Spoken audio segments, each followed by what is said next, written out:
चलिए अब हम लोग देखने जा रहे हैं लॉसेस इन ट्रांसफार्मर। ट्रांसफार्मर में कितना तरह का लॉस होता है। तो चलिए सबसे पहले बात करते हैं लॉसेस का। Losses in transformer, losses in transformer क्या लॉसेस हो सकता है। पहला जो है मेजर लॉस। मेजर लॉस जो होता है आपका कॉपर लॉस होता है। पहला लॉस होता है कॉपर लॉस। कॉपर लॉस कहाँ पर होता है बाबू? ये वाइंडिंग में पाया जाता है। कहाँ पर होता है? वाइंडिंग में, या वाइंडिंग में होता है। कॉपर लॉस जो होता है से आपका वाइंडिंग में होता है, या वाइंडिंग में होता है, या वाइंडिंग में होता है। और इसका मान क्या होता है? इसका मान आई स्क्वायर आर होता है। आई स्क्वायर आर, आई स्क्वायर होता है, आर होता है, मतलब ये लॉसेस पर क्या करेगा बताइए? निर्भर करेगा। लॉसेस पर ये हमारा निर्भर करेगा। यानी कि कहने का मतलब है आई स्क्वायर आर होगा। करंट अगर हमारा चेंज होगा तो ये भी क्या करेगा? चेंज करेगा। तो कॉपर लॉस का फार्मूला जो होता है, कॉपर लॉस का जो फार्मूला होता है क्या होता है? आई स्क्वायर आर। अगर कोई भी ट्रांसफार्मर में बोल दे कि टोटल कॉपर लॉस कितना होगा, हमारा total copper loss on transformer, total copper loss in transformer, एक आपका प्राइमरी वाइंडिंग है ट्रांसफार्मर का, और एक जो है आपका क्या है? Secondary winding. एक जो है प्राइमरी वाइंडिंग है, इसका कुछ न कुछ रेजिस्टेंस होगा R1। सेकेंडरी वाइंडिंग होगा, इसका कुछ न कुछ रेजिस्टेंस होगा क्या? R2। इसमें करंट फ्लो कर रहा होगा I1, इसमें करंट फ्लो कर रहा होगा I2। टोटल कॉपर लॉस कितना होगा? टोटल कॉपर लॉस जो होगा, copper loss in transformer which is equal to I1 square R1 plus में कितना? I2 स्क्वायर R2 के बराबर। ये टोटल कॉपर लॉस होगा। प्राइमरी वाइंडिंग का कॉपर लॉस और सेकेंडरी वाइंडिंग का कॉपर लॉस अगर जोड़ देंगे तो क्या होगा? Total copper loss in the transformer होगा। क्लियर? इसके अलावा हम बात करेंगे कि ये जो कॉपर लॉस देख रहे हैं, कॉपर लॉस देख रहे हैं, कॉपर लॉस देख रहे हैं, ये डायरेक्टली प्रोपोर्शनल किसका है? करंट का। यानी कि करंट के स्क्वायर के डायरेक्टली प्रोपोर्शनल है। करंट का स्क्वायर चेंज होगा तो भी क्या करेगा? चेंज करेगा। करंट बेसिकली क्या है? कुछ नहीं, लोड है। करंट क्या है बताइए? लोड है। यानी लोड चेंज करेंगे तो कॉपर लॉस क्या करेगा? चेंज करेगा। कितना चेंज करेगा? ये आई मान लीजिए कि फुल लोड करंट है। अगर लोड को आधा करेंगे, लोड को अगर हम आधा करेंगे तो क्या होगा बताइए? For half load, for half load अगर हम बात करेंगे, हाफ लोड में अगर बात करेंगे, ये जो आई का मान है I/2 हो जाएगा। क्या हो जाएगा? I/2 हो जाएगा। ये I/2 का whole square, I square into R करेंगे तो क्या हो जाएगा? 1/4 times of I square R हो जाएगा। कहने का मतलब क्या है? अगर हम लोड को आधा किए, लोड को आधा किए तो कॉपर लॉस क्या होगा? 1/4 हो गया, 1/4 हो गया।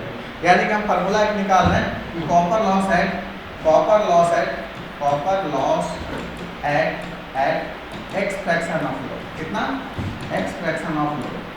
एक्स फ्रैक्शन ऑफ लोड का मतलब क्या होगा बताइए? 1/2। एक्स का मान 1/2 हो सकता है, 1/3 हो सकता है, 1/4 हो सकता है, 1/5 हो सकता है, 1/9 हो सकता है, दोगुना लोड भी हो सकता है। ठीक है, कुछ भी हो सकता है। तो x अगर फ्रैक्शन होगा तो कॉपर लॉस क्या होगा? X square into full load copper loss. कितना होगा? Full load copper loss, full load copper loss. यानी कि अगर फुल लोड कॉपर लॉस मालूम है, कोई भी लोड पर अगर कॉपर लॉस चाहिए आप आसानी से क्या कर सकते हैं? बता सकते हैं। जैसे कि फॉर एग्जांपल एक क्वेश्चन हम दे रहे हैं, इससे आपको कंसेप्ट क्लियर होगा। ऐसे है, यदि फुल लोड पर कॉपर लॉस, यदि फुल लोड पर कॉपर लॉस कितना वाट है बताइए? 100 वाट। फुल लोड पर कॉपर लॉस कितना है बताइए? 100 वाट। तो बताइए, तो 1/3 लोड, 1/3 लोड पर कॉपर लॉस कितना है? कॉपर लॉस कितना? ऑप्शन ए है 100 वाट ही रहेगा, ऑप्शन बी है 100/9 वाट हो जाएगा, ऑप्शन सी है 25 वाट हो जाएगा, ऑप्शन डी है आपका 300 वाट हो जाएगा। कितना हो जाएगा? बी हो जाएगा। कैसे? यहाँ पर फुल लोड पर लॉस कितना? 100 वाट। लोड कितना हो गया? 1/3। तो copper loss x fraction of load पर क्या होता है? X square into copper loss. X square of copper loss होना चाहिए ना। एक्स का मान यहाँ कितना कर रहे हैं? 1/3। एक तिहाई मतलब कितना 1/3, क्या square into full load copper loss कितना 100, 100 बटा कितना हो जाएगा 9, दशमलव में दे सकता है, ऐसे ऑप्शन हो जाएगा। पूछेगा आधा लोड पर कितना होगा, तो आधा लोड पर आधा नहीं कर देना, 1/4 होगा, ऑप्शन रहेगा 25 वाट, 100 वाट के जगह पर, समझे। ये बहुत फेमस क्वेश्चन है, बार बार आपका एग्जाम में क्वेश्चन से पूछता है। इस टाइप के इस फॉर्मूला को आप बहुत अच्छी तरीके से ध्यान में आप रखिएगा, क्लियर है, नोट कीजिए, आया हुआ ना। चलिए अब हम लोग देखते हैं हिस्टैरिसीस लॉस के बारे में, किसके हिस्टैरिसीस लॉस के बारे में देखते हैं। हिस्टैरिसीस लॉस, आयरन लॉस पहले देख लेते हैं। आयरन लॉस क्या है, आयरन लॉस के बारे में हम लोग देखते हैं। आयरन लॉस, कॉपर लॉस किस में होता था, वाइंडिंग में। आयरन लॉस जो होता है कोर में होता है, किसमें होता है, कोर जान रहे आप ट्रांसफार्मर का। ये जो होता है आयरन लॉस जो होता है, आयरन लॉस ट्रांसफार्मर के कोर में होता है, ट्रांसफार्मर के कोर में होता है, इसमें होता है कोर में। ये आयरन लॉस जो होता है 2 प्रकार के होता है, ठीक है, आपका हिस्टैरिसीस लॉस और एडी करंट लॉस, यह 2 प्रकार के होता है। यह 2 प्रकार का होता है, यह 2 प्रकार का होता है। और ये जो होता है 2 प्रकार का होता है, और चूंकि ये कोर में होता है इसलिए आयरन लॉस को हम लोग कोर लॉस के नाम से भी जानते हैं। आयरन लॉस बोले या कोर लॉस बोले सेम ही चीज। और ये कोर में चूंकि मैग्नेटिक फील्ड पास करता है, मैग्नेटिक फ्लक्स पास करता है, इसलिए इसको एक और नाम देते हैं जिसका नाम है मैग्नेटिक लॉस, जिसका नाम है मैग्नेटिक लॉस। यानी कि इसको 3 नाम से जानते हैं, आयरन लॉस, कोर लॉस और कौन सा लॉस, मैग्नेटिक लॉस। 3 लॉस के नाम से इसको जानते हैं। और एक ट्रांसफार्मर का कोर में होता है, यह 2 प्रकार का होता है। कौन कौन 2 प्रकार का होता है, पहला जो होता है जिसका नाम है हम लोग को हिस्टैरिसीस लॉस, पहला नाम है जिसका नाम है हिस्टैरिसीस लॉस, और दूसरा जो नाम है इसका नाम है eddy current loss. Eddy current loss, 2 loss है, एक आपका हिस्टैरिसीस लॉस है और दूसरा जो है क्या है, एडी करंट लॉस है। क्लियर है यहाँ तक बात, ध्यान से समझिए, हम लिखने का समय लेंगे। ये जो हिस्टैरिसीस लॉस है, ये जो हिस्टैरिसीस लॉस है, हिस्टैरिसीस लॉस हम लोग बोलते हैं किसको, इसके बारे में समझते हैं। हिस्टैरिसीस लॉस हम लोग बोलते हैं किसको है, इसके बारे में हम लोग समझते हैं।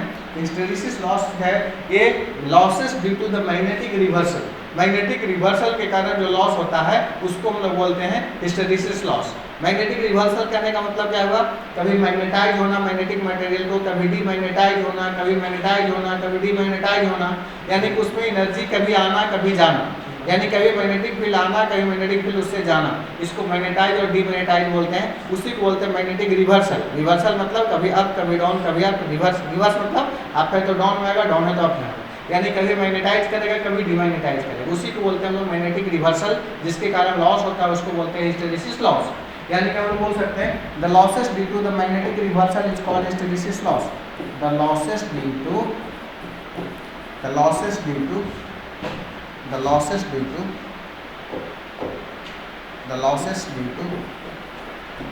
magnetic reversal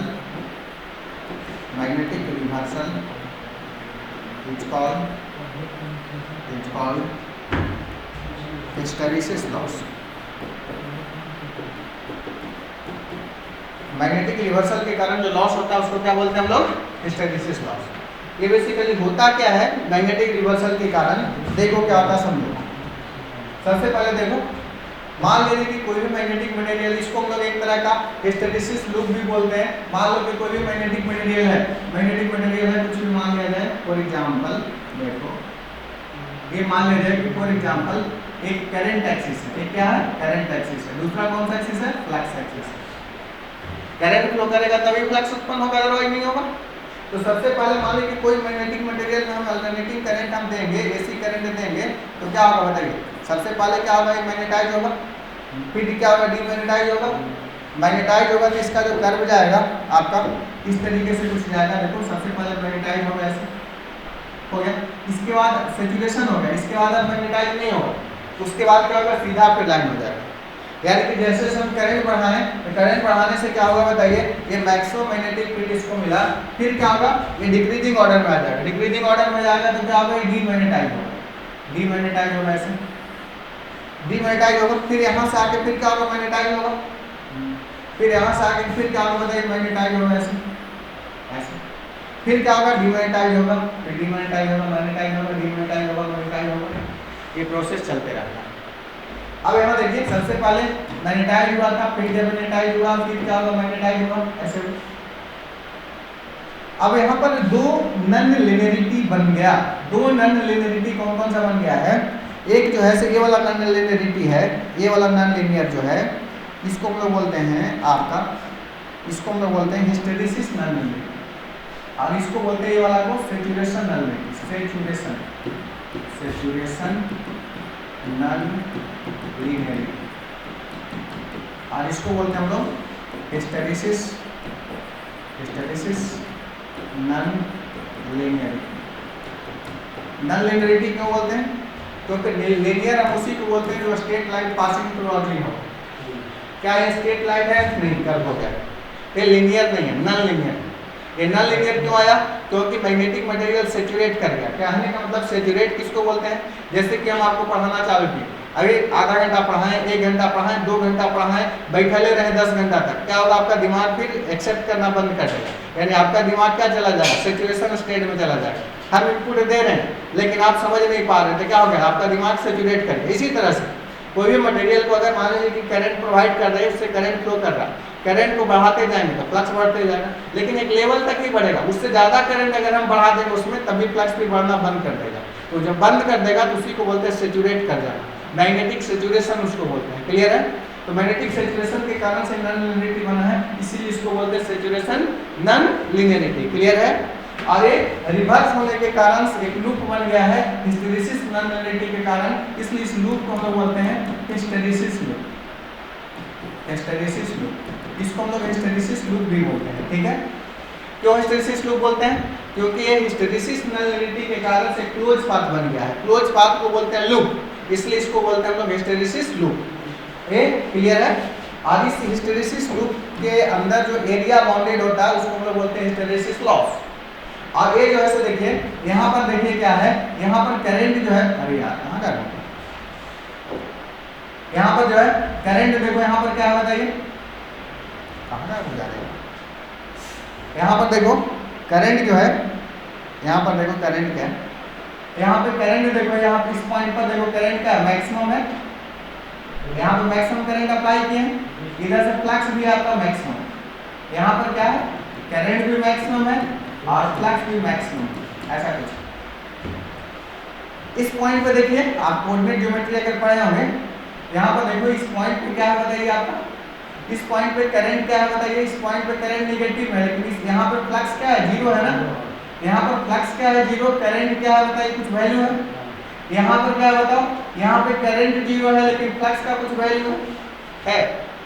यानी कि कोई भी मैग्नेटिक मटेरियल में करंट 0 हो जाने के बाद भी कुछ न कुछ फ्लक्स क्या होता है, रह जाता है।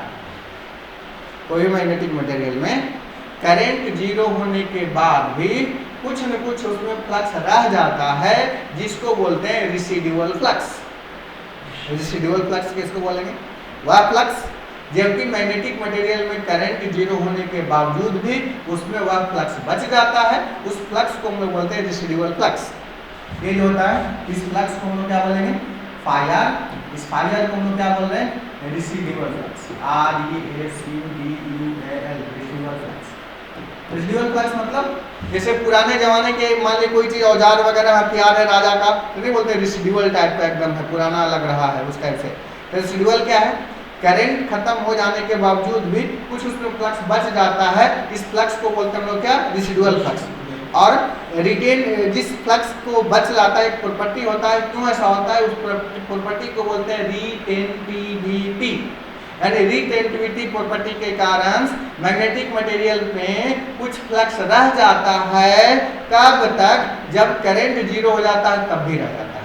यानी कि करंट 0 होने के बाद भी मैग्नेटिक मटेरियल कुछ फ्लक्स को रख लेता है, जिसको इंग्लिश में बोलते हैं रिटेन कर लेता है, उसी फ्लक्स को बोलते हैं हम लोग क्या, रेसिडुअल फ्लक्स। और इस प्रोसेस को बोलते हैं रिटेंटिविटी। और इस फ्लक्स, यहाँ पर कुछ फ्लक्स, यहाँ पर फ्लक्स क्या होगा, 0। इस फ्लक्स को 0 लाने में जितना फोर्स लगाना पड़ता है, उस फोर्स को बोलते हैं हम लोग कोरेसिव फोर्स। कौन सा फोर्स? Coercive force. और इस प्रोसेस को बोलते हैं कोरिसिविटी।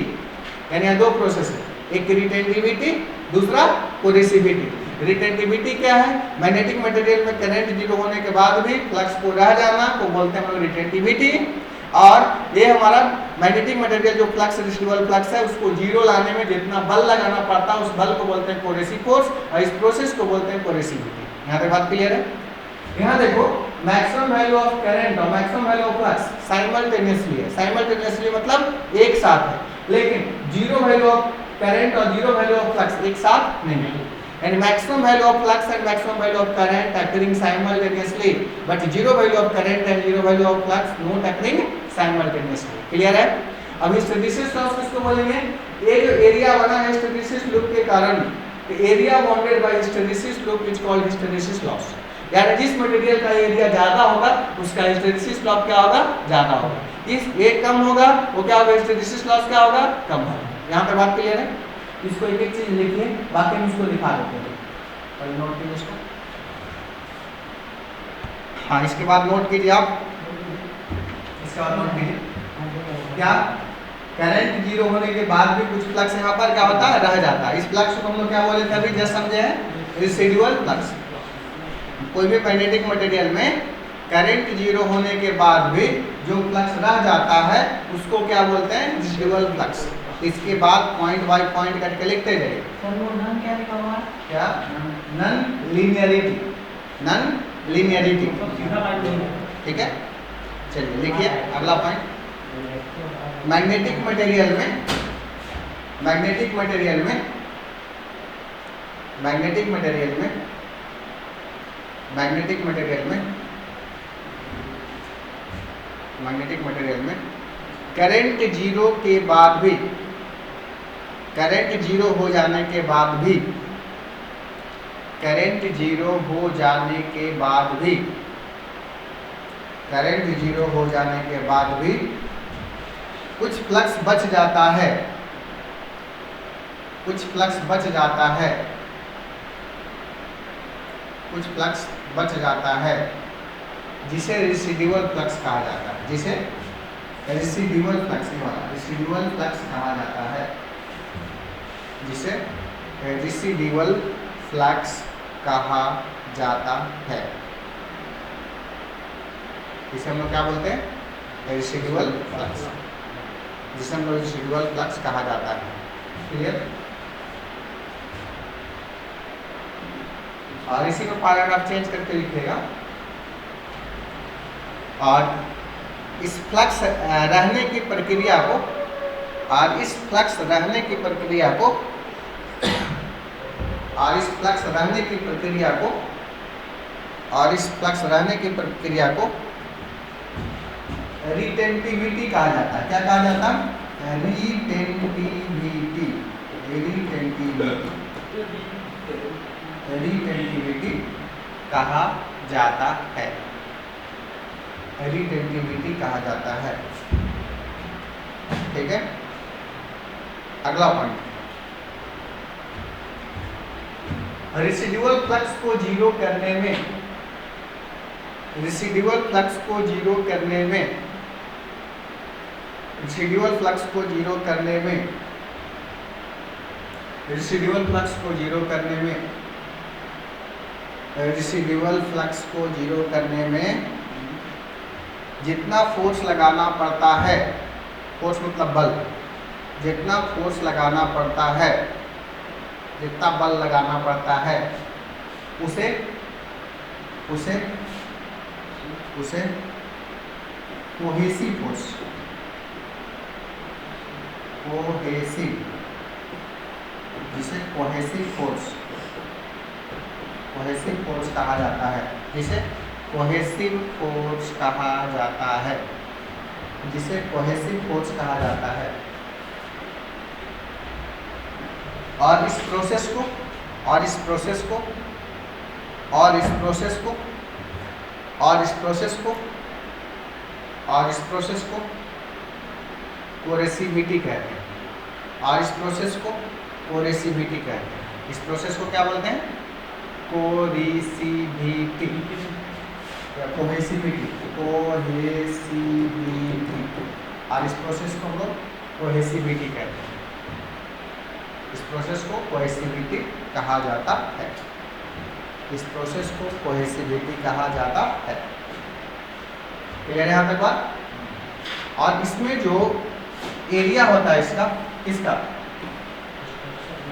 हिस्टैरिसीस लॉस का, ये जो हिस्टैरिसीस लूप का जो एरिया होता है इसी को हम लोग बोलते हैं hysteresis loss. The area bounded by the hysteresis loop. इसको हिस्टैरिसीस लूप क्यों बोले? क्योंकि ये जो एक लूप फॉर्म हो गया किसके द्वारा? हिस्टैरिसीस नॉन लीनियरिटी के कारण हो गया, इसीलिए इसको बोलते हैं हिस्टैरिसीस लॉस। और इसके अंदर जो एरिया होता है उसी को बोलते हैं हिस्टैरिसीस लॉस। यानी कि वन लाइन में बोल सकते हैं the area bounded by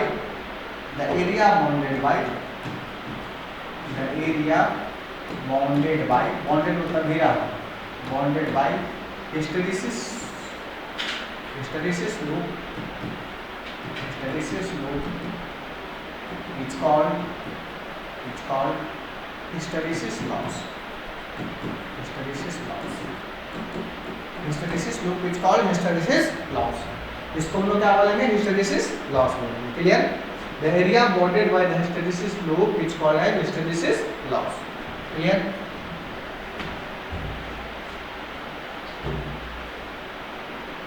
Area bounded by hysteresis loop is called hysteresis loss.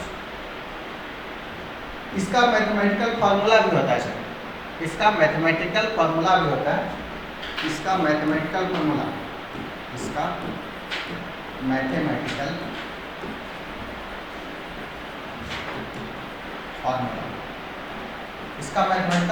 क्या होता है? ध्यान से देखिएगा। इसको डिनोट करते हैं हिस्टैरिसीस लॉस को WH से। W इंडिकेट करा लॉस को और H इंडिकेट करा हिस्टैरिसीस को। इसका फॉर्मूला होता है ईटा, ए ने लिखे उसको ऐसे खींच दिए, इसको पढ़ते हैं ईटा बी मैक्स की पावर कितना? 1.6 या x लिख सकते हैं। x थोड़ा सा कंसेप्ट डाल रहे हैं, x और क्या f into B, N B max के पावर 1.6 होता है f इंटू बी, ऐसा कुछ होता है। अब जहाँ पर देखो कौन क्या है, यहाँ पे जहाँ पर बी मैक्स जो है ये जो है मैक्सिमम फ्लक्स डेंसिटी, क्या है? Maximum flux density. इसका यूनिट हम बताए थे कल की क्लास में। क्या होता है ये पूछता है? वेबर पर मीटर स्क्वायर। वेबर पर मीटर स्क्वायर को टेस्ला भी बोलते हैं। टेस्ला इसी का यूनिट है। इसका यूनिट क्या होता है बताओ? वेबर पर मीटर स्क्वायर, या इसी को हम लोग बोलते हैं टेस्ला, या में टेस्ला बोलते हैं। एफ क्या है बताइए? फ्रीक्वेंसी। एफ जो है सप्लाई फ्रीक्वेंसी। डी क्या है बताइए? डी जो है वॉल्यूम, वोल्टेज नहीं, ये क्या है? वॉल्यूम ऑफ कोर का वॉल्यूम। एक्स को हम लोग स्पेशल नाम देते हैं। एक्स क्या है? Hysteresis coefficient. ये क्या है? Hysteresis coefficient. एक्स को हम लोग बोलते हैं हिस्टैरिसीस कोएफिशिएंट।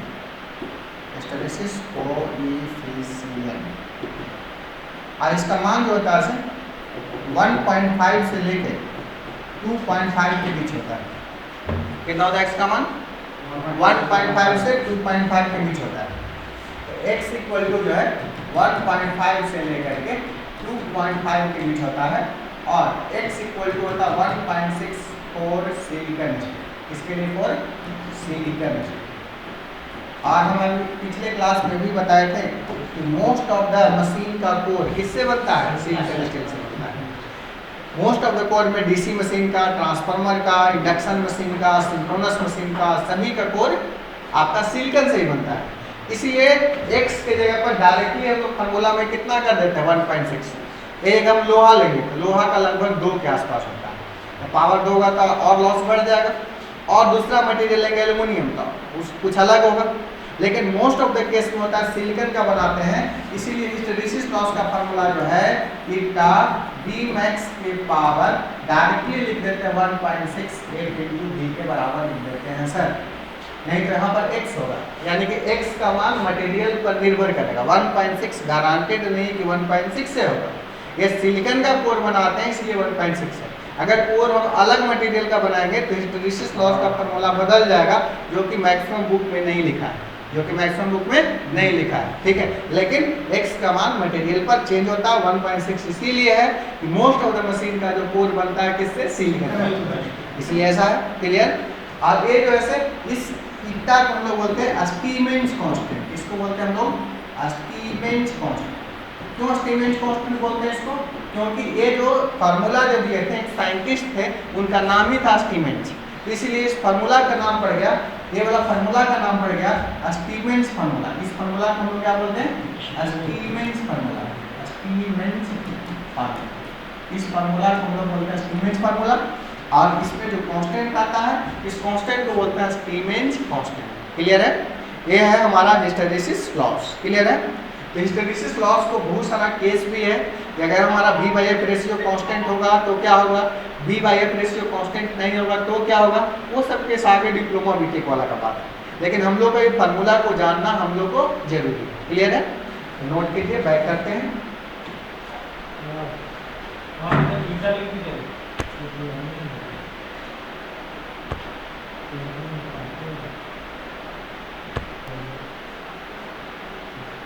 आगे हम लोग देख रहे हैं ED current loss, ED current loss, eddy current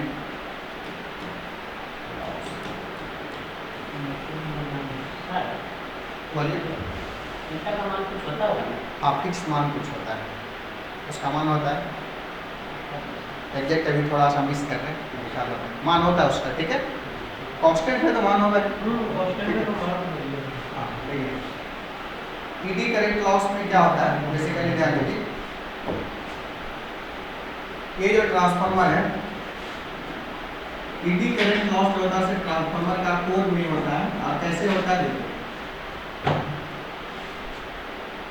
इसका कुछ न कुछ मटेरियल का कंडक्टिविटी होता है। वो कंडक्टिविटी के कारण क्या होता है, कंडक्टिविटी के कारण क्या होता है, इसमें सर्कुलेटिंग करंट फ्लो करने लगता है। क्या फ्लो करने लगता है, सर्कुलेटिंग करंट। हिंदी में इसको भावर करंट बोलते हैं, भावर करंट, भावर धारा। जैसे बताए थे जो गंगा नदी में या कोई भी नदी में देखें कैसे गोल गोल घूम रहा है, भावर बोलते हैं, तो उसको भौरी भावर जो भी बोलते हैं। तो वो क्या, उसको बोलते हैं कि धारा तेज है, उससे पता लगाते हैं क्या धारा तेज है। धारा तो ऐसे सीधा जो गमन करता है उसको बोलते हैं। इसी तरह से ये जो बेसिकली करंट है, लेकिन इसको करंट में शामिल नहीं करते, ये बहुत स्मॉल करंट होता है।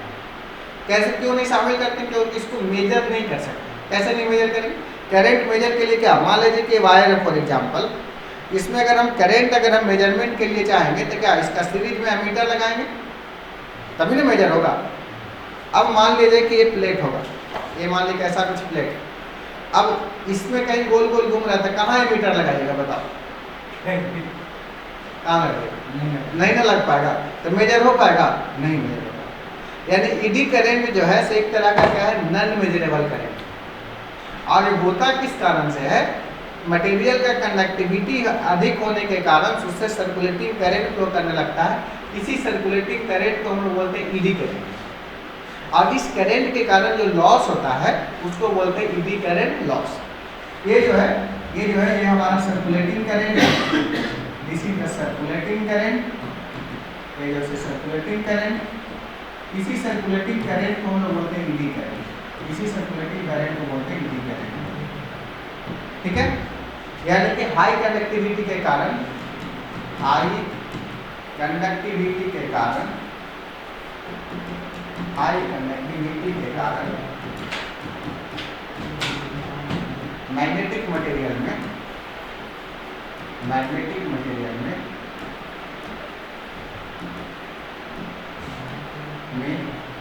सर्कुलेटिंग करंट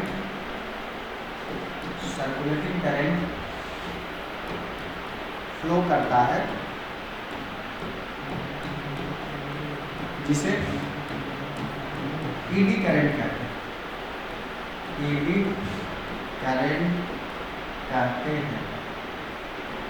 इसको क्या बोलते हैं हम लोग, ईडी करंट। ठीक है। इसको हम लोग एडी करेंट कहते हैं। और इसके कारण जो लॉस होगा उसको हम लोग क्या बोलेंगे, एडी करेंट लॉस। और इस करंट के कारण जो लॉस होता है, इस करंट के कारण जो लॉस होता है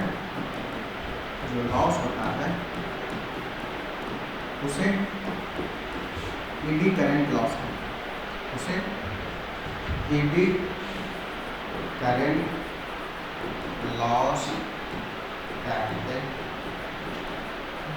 उसको क्या बोलते हैं हम लोग, एडी करंट लॉस। क्लियर है? और एडी करंट लॉस बेसिकली क्या है, बेसिकली इसमें जो करंट को कर रहा है वो जो है से एडी करंट है। क्या है इसमें, सर्कुलेटिंग करंट है, एडी करंट को आई से डिनोट कर रहे हैं। और इसमें कुछ रेजिस्टेंस भी होगा। तो यहाँ जो एडी करंट का जो फार्मूला हो जाएगा, एडी करंट का जो फार्मूला हो जाएगा, अभी ध्यान से समझिए, लिखने का समय देंगे, I ED square into R ED, ऐसा कुछ होगा। आई स्क्वायर आर एक तरह का लॉस है जिसको कॉपर लॉस से बोलते हैं। ईडी करंट लॉस जो है से कॉपर लॉस जैसा है लेकिन कोर में, लेकिन आई स्क्वायर आर लॉस वाइंडिंग में होता है जिसको हम लोग कॉपर लॉस बोलते हैं। ठीक है? और हम लोग ऐसा जानते हैं, वी नो, हम लोग ऐसा जानते हैं, क्या जानते हैं भाई हम लोग, कि कंडक्टिविटी जो होता है, करंट जो होता है कंडक्टिविटी के डायरेक्टली प्रोपोर्शनल होता है। करंट जो होता है कंडक्टिविटी का डायरेक्टली प्रोपोर्शनल होता है, यानी जिस मटेरियल में कंडक्टिविटी अधिक होगा उसमें करंट बहुत आसानी से पास करेगा। और रेजिस्टेंस जो होता है इन्वर्सली प्रोपोर्शनल होता है कंडक्टिविटी का। रेजिस्टेंस तो विरोध करता है और कंडक्टिविटी सपोर्ट करता है करंट को, तो ऑब्वियसली कि इन्वर्सली प्रोपोर्शनल होगा, उल्टा चलेगा। यानी कि हम लोग जानते हैं कि धारा जो है यानी कि करंट जो है डायरेक्टली प्रोपोर्शनल किसका है, कंडक्टिविटी का। और कंडक्टिविटी को हम लोग सिग्मा से डिनोट करते हैं। किससे? सिग्मा। ये पता है, इसको सिग्मा बोला जाता है। ठीक है? सिग्मा से डिनोट करते हैं। जबकि हमारा रेजिस्टेंस जो होता है प्रतिरोध, ये इन्वर्सली प्रोपोर्शनल क्या होता है बताइए, किसका, कंडक्टिविटी का। कंडक्टिविटी का इन्वर्सली प्रोपोर्शनल होता है, सिग्मा का इन्वर्सली प्रोपोर्शनल होता है। इसका मतलब ये हुआ, देखिए, यानी कि ईडी करंट ये वाला लॉस है। ईडी करंट क्या है वाला लॉस। तो ईडी करंट लॉस जो होगा WE, इसको WE से डिनोट करते हैं। हिस्टैरिसीस लॉस को WH से डिनोट करते हैं और ईडी करंट लॉस को हम लोग WE से डिनोट करते हैं। तो WE होगा, ये डायरेक्टली प्रोपोर्शनल हम लोग बोल सकते हैं। करंट स्क्वायर मतलब क्या होगा, सिग्मा स्क्वायर। रेजिस्टेंस स्क्वायर मतलब हो गया कितना, 1/सिग्मा। सिग्मा से सिग्मा कैंसिल हो गया। इसका ये मतलब हुआ कि ईडी करंट लॉस है, ये डायरेक्टली प्रोपोर्शनल क्या हो गया, कंडक्टिविटी सिग्मा। यानी कि जिस मटेरियल का कंडक्टिविटी जितना अधिक होगा उसमें ईडी करंट लॉस उतना ही अधिक होगा ना, डायरेक्टली प्रोपोर्शनल है ना। यानी कि कंडक्टिविटी जिस मटेरियल का जितना अधिक होगा उसमें ईडी करंट लॉस क्या होगा, उतना ही ज़्यादा होगा। यानी कि जिस मटेरियल के पास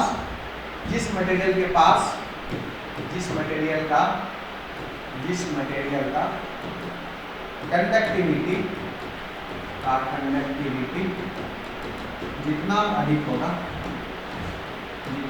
होगा उसमें ईडी करंट लॉस उतना ही अधिक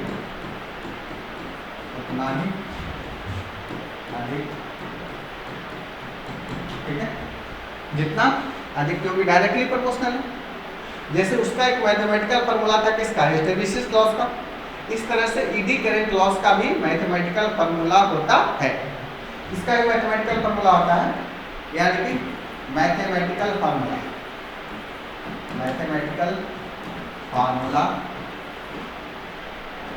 ऑफ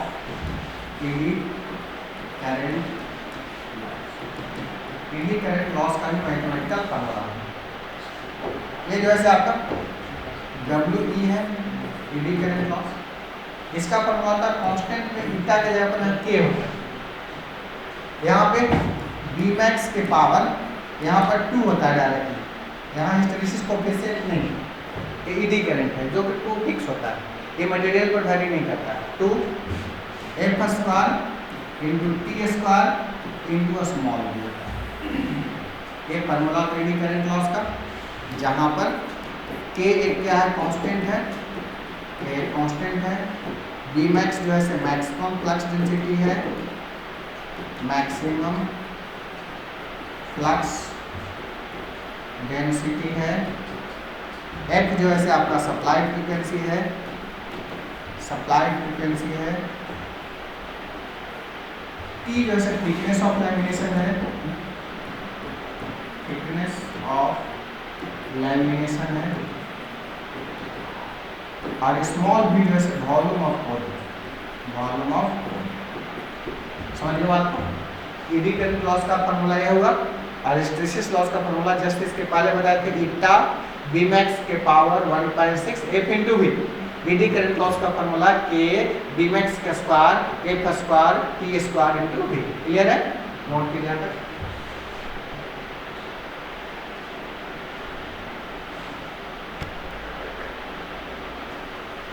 तो आज हम लोग देखें टोटल लॉसेस के बारे में, मेनली रूप से आज देखें, आइडियल ट्रांसफार्मर के बारे में देखें, ठीक है। ये सब चीज़ों को आपको रिवाइज करके अगले क्लास में आना है। कल हमारा संडे है, कल क्लास नहीं होगा, ठीक है। बाकी आपका मंडे को सेम टाइमिंग में 3 बजे आ जाना है, 3 से 4 आपका क्लास होगा, ठीक है। तो कोशिश करेंगे कुछ दिन में कंप्यूटर भी चालू कर देने के लिए। मंडे को कर भी सकते हैं, नहीं भी कर सकते हैं। नहीं करेंगे तो टेक्निकल को ही थोड़ा लंबा खींचेंगे, ठीक है, समझे बात को। तो रेगुलर मोड पे आपको बने रहना है, ठीक है। कभी क्लास मिस मत कीजिए एक भी। और यूट्यूब वाले बच्चे जो भी देख रहे हैं, चैनल को लाइक सब्सक्राइब कर दें और दोस्तों में शेयर भी कर दें वीडियो को, ताकि सब लोग देख पाए, ठीक है। और ऐप पे अगर देखना चाहते हैं फुल कोर्स तो बेस्ट टेक्निकल एकेडमी ऐप को डाउनलोड करें, वहाँ पर आपको कोर्स मिल जाएगा। Clear, thank you all, have a nice day, take care.